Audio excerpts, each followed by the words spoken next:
स्वागत। आज हम इतिहास के एक ऐसे पन्ने को खोल रहे हैं जो भारतीय स्वतंत्रता संग्राम के सबसे स्याह अध्यायों में से एक है। अंडमान और निकोबार द्वीप समूह की सेल्युलर जेल, जिसे हम सब काला पानी के नाम से ज्यादा जानते हैं। जी हाँ, काला पानी नाम ही काफी है। बिल्कुल। हमारे पास जो जानकारी है वो इस जेल के बनने की कहानी, वहां के हालात और हाँ, उन अनगिनत स्वतंत्रता सेनानियों के तजुर्बों पर रोशनी डालती है जिन्होंने यहाँ अकल्पनीय यातनाएं झेली। बहुत मुश्किल हालात थे वहाँ। हाँ, तो आज का हमारा इरादा सिर्फ तथ्यों को दोहराना नहीं है, बल्कि ये समझना है कि ये जेल महज एक इमारत से बढ़कर क्यों है, कैसे ये हमारे स्वतंत्रता संग्राम की आत्मा, उसके संघर्ष और बलिदान का प्रतीक बन गई।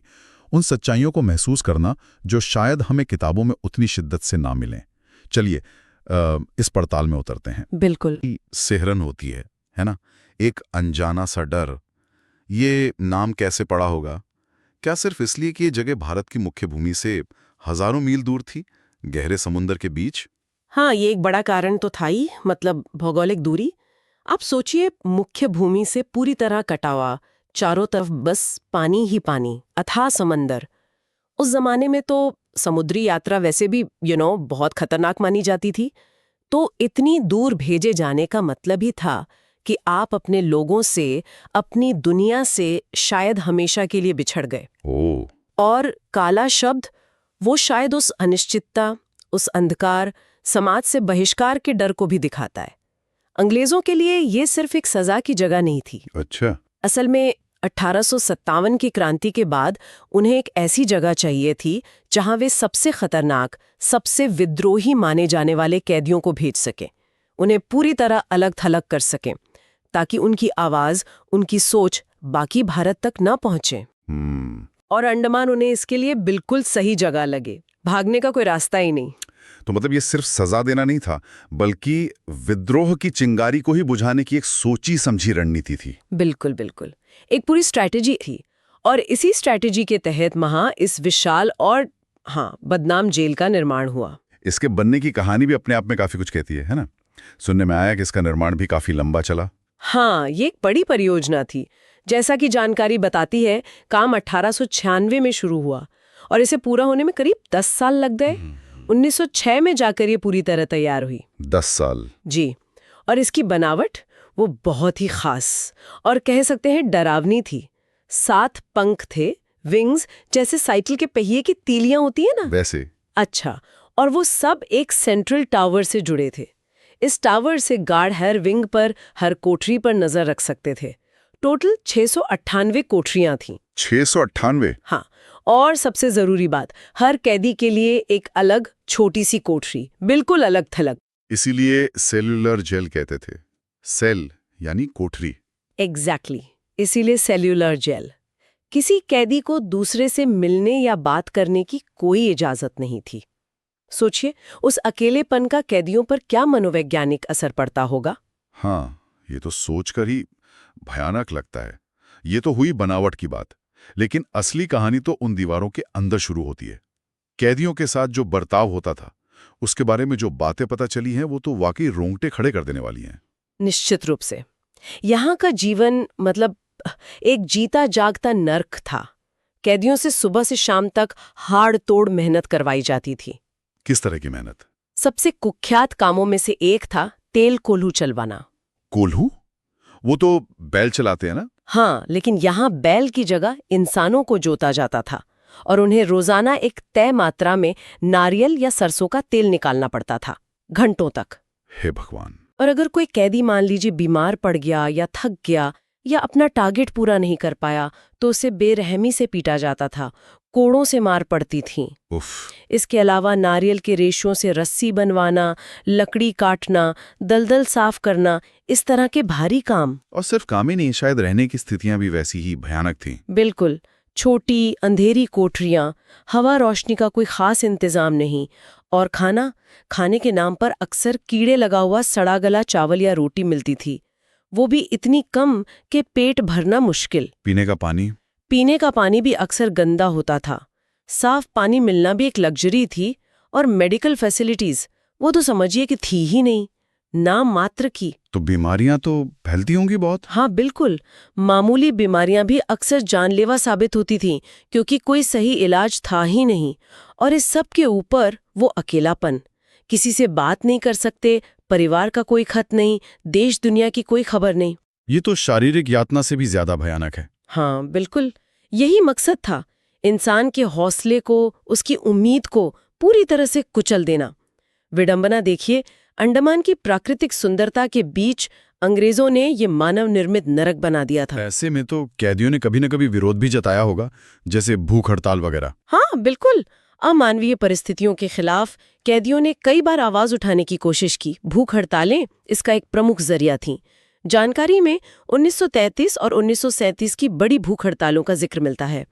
पर अंग्रेज प्रशासन का रवैया वो बेहद क्रूर था। वो कैसे? मतलब भूख हड़ताल करने वालों के साथ क्या करते थे? भूख हड़ताल करने वाले कैदियों को जबरदस्ती खिलाने के लिए बहुत ही अमानवीय तरीके अपनाए जाते थे, जैसे नाक या गले के रास्ते पेट में रबर की नली डालकर जबरदस्ती दूध या कोई लिक्विड ठूस देना। ओह, ये तो बहुत ही दर्दनाक होता होगा। हाँ, बेहद दर्दनाक। और इस प्रक्रिया में कई कैदियों की जान तक चली गई। ये दिखाता है कि अंग्रेज किसी भी तरह के प्रतिरोध को कुचलने के लिए किस हद तक जा सकते थे। इस नरक जैसी जगह पे, जैसा आपने कहा, भारत के कौन-कौन से जाने-माने स्वतंत्रता सेनानी भेजे गए थे? कुछ नाम तो जरूर जहन में आते हैं। जी हाँ, लिस्ट तो बहुत लंबी है क्योंकि यहाँ अलग अलग समय पर हजारों राजनीतिक कैदियों को रखा गया।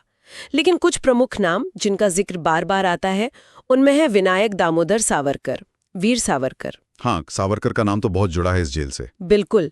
फिर भगत सिंह के करीबी साथी बटुकेश्वर दत्त, जो दिल्ली असेंबली बम कांड में उनके साथ थे। अच्छा, बटुकेश्वर दत्त भी यहीं थे? जी हाँ। बंगाल के क्रांतिकारी और अरबिंदो घोष के भाई बरिंद्र कुमार घोष, बिहार के प्रमुख स्वतंत्रता सेनानी योगेंद्र शुक्ल, गदर पार्टी के सदस्य भाई परमानंद और महावीर सिंह, त्रिलोकीनाथ चक्रवर्ती जैसे अनेक क्रांतिकारी। ये सब वो लोग थे जिन्होंने ब्रिटिश हुकूमत को सीधी चुनौती दी थी। हाँ, और उन्हें सबक सिखाने के लिए काला पानी भेजा गया था। वीर सावरकर की बात करें तो उनके यहाँ के अनुभव किस तरह के थे?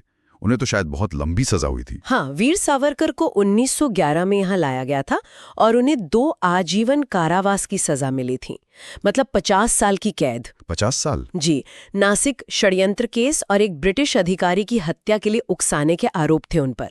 उन्हें भी, जैसा कि रिकॉर्ड्स बताते हैं, कोठरी नंबर 82 में रखा गया था और उनसे भी कोल्हू चलवाने जैसा कठोर श्रम करवाया गया। उनके लिए भी वही सब? हाँ, शारीरिक रूप से उनके लिए बेहद कष्टदायक था।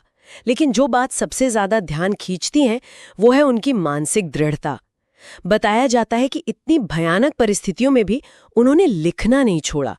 उनके पास कागज कलम तो थे नहीं, तो वो जेल की दीवारों पर कील या कोयले के टुकड़ों से कविताएं और लेख लिखते थे। दीवारों पर? हाँ, दीवारों पर। और फिर उन्हें याद कर लेते थे और मिटा देते थे ताकि पकड़े न जाएं। कहते हैं कि उन्होंने हजारों पंक्तियां ऐसे ही रची और याद की। कमाल है। और वो किसी न किसी तरह इन रचनाओं को दूसरे कैदियों तक भी पहुंचाते थे ताकि उनका मनोबल बना रहे, देशभक्ति की भावना जगाए रखते थे। ये तो सचमुच असाधारण है। मतलब शारीरिक कैद के बावजूद विचारों को, हौसले को कैद नहीं कर पाए। बिल्कुल, ये दिखाता है कि विचार और मानवीय जज्बा कितने शक्तिशाली हो सकते हैं, है ना?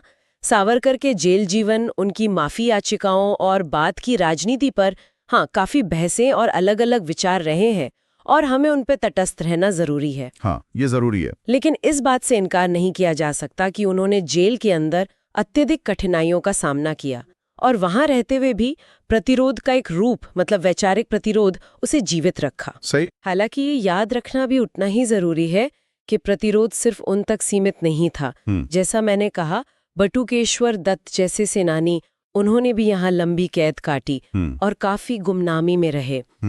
योगेंद्र शुक्ल जैसे क्रांतिकारियों ने भूख हड़तालों में सक्रिय भूमिका निभाई। महावीर सिंह का नाम मैंने लिया, उनकी तो भूख हड़ताल के दौरान जबरदस्ती खाना खिलाने की कोशिश में मृत्यु हो गई थी।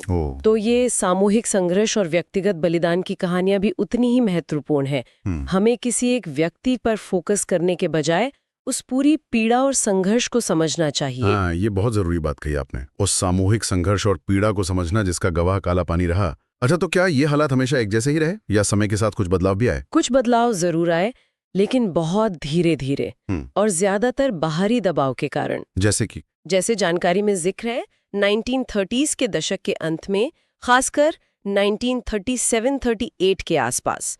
उस समय महात्मा गांधी, इंडियन नेशनल कांग्रेस और देश भर में जो जन आंदोलन बढ़ रहे थे, उनके दबाव के चलते और साथ ही जेल के अंदर जो भूख हड़तालें हुई, उनके परिणाम स्वरूप अंग्रेज सरकार को कुछ राजनीतिक कैदियों को सेल्यूलर जेल से रिहा करना पड़ा या फिर उन्हें भारत की मुख्य भूमि की जेलों में भेजना पड़ा। अच्छा, तो कुछ राहत मिली? हाँ, बटुकेश्वर दत्त भी शायद इसी दौरान रिहा हुए थे, लेकिन ये राहत ज्यादा टिकी नहीं। क्यों? ऐसा क्या हुआ? क्योंकि 1942 में जब भारत छोड़ो आंदोलन शुरू हुआ, क्विट इंडिया मूवमेंट, और स्वतंत्रता संग्राम ने फिर से जोर पकड़ा, तो अंग्रेजों ने फिर से दमन का रास्ता अपनाया और फिर से कई स्वतंत्रता सेनानियों को गिरफ्तार करके काला पानी भेजना शुरू कर दिया। ओह, तो फिर से वही सिलसिला। हाँ, और फिर कहानी में एक और मोड़ आता है, दूसरे विश्व युद्ध के दौरान। वर्ल्ड वॉर 2, उसका क्या कनेक्शन? 1942 में जापान ने अंडमान और निकोबार द्वीप समूह पर कब्जा कर लिया। ब्रिटिश सेना हार गई वहां। जापान ने कब्जा कर लिया? जी, और कुछ समय के लिए सेल्यूलर जेल का कंट्रोल जापानी सेना के हाथ में रहा और उन्होंने भी इस जेल का इस्तेमाल किया अपने युद्धबंदियों और जो भी स्थानीय लोग उनका विरोध करते थे उन्हें कैद करने और यातनाएं देने के लिए। तो वो द्वीप समूह के लिए एक और मुश्किल दौर था। बाप रे, मतलब इस जेल ने तो कई हुकूमतें और उथल-पुथल देखी हैं।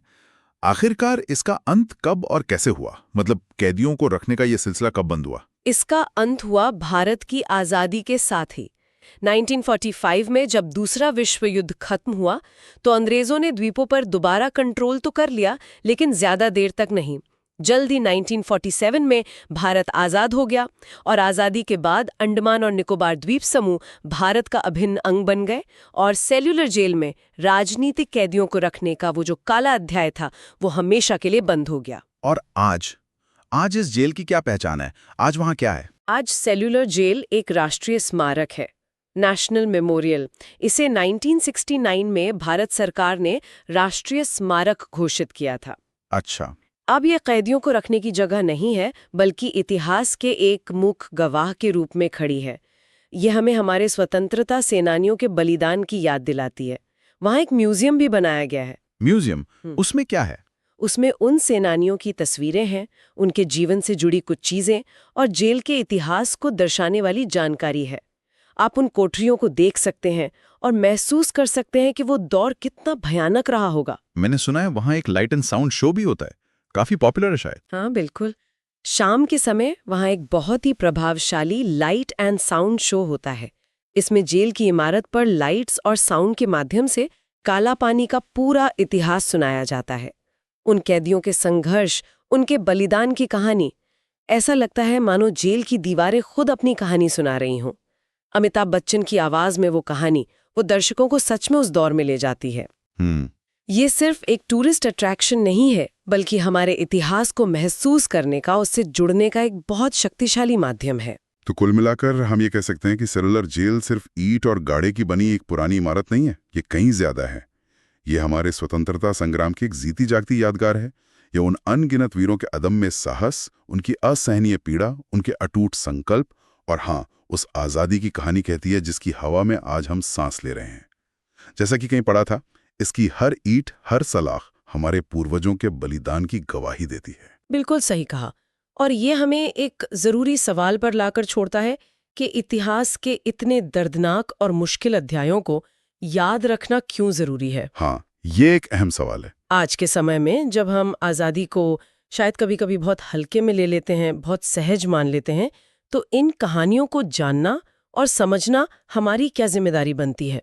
ये सिर्फ अतीत को जानना नहीं है, बल्कि ये सोचना भी है कि उन बलिदानों से मिले सबक आज हमारे लिए क्या मायने रखते हैं और एक राष्ट्र के रूप में, एक समाज के रूप में ये हमारी पहचान को कैसे गढ़ते हैं। ये एक ऐसा विचार है जो हमें अपने इतिहास से और गहराई से जुड़ने के लिए और उससे सीखने के लिए प्रेरित करता है।